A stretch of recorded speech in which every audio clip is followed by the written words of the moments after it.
respect the taco. Enjoy your next carnitas tacos with a Jarritos.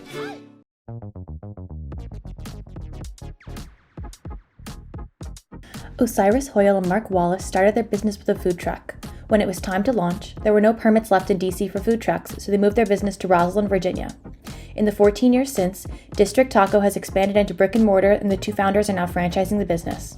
We love being in the Mexican food space and taco space. It's definitely crowded. There's a ton of brands that have come out in the last couple of years.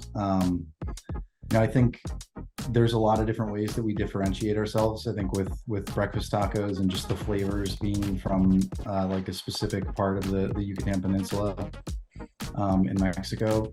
I think those are things that make us kind of unique from any of the other brands. And I really strongly believe that our food is second to none.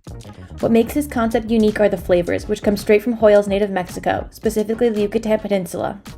So our founder, Osiris Hoyle, and then his partner, Mark Wallace, both founded the company. But Osiris was from this little town called Tecash near Mérida in Mexico.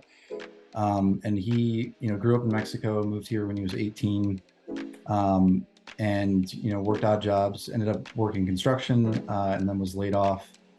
And in 2008, and that was when he met Mark and started the food truck.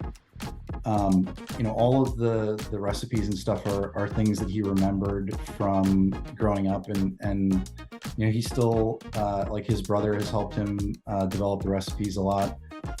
So like all of the food and all of the flavors are all like direct, have really direct influence from his childhood growing up in Mexico. Hoyle and Wallace were originally neighbors when they began this business together.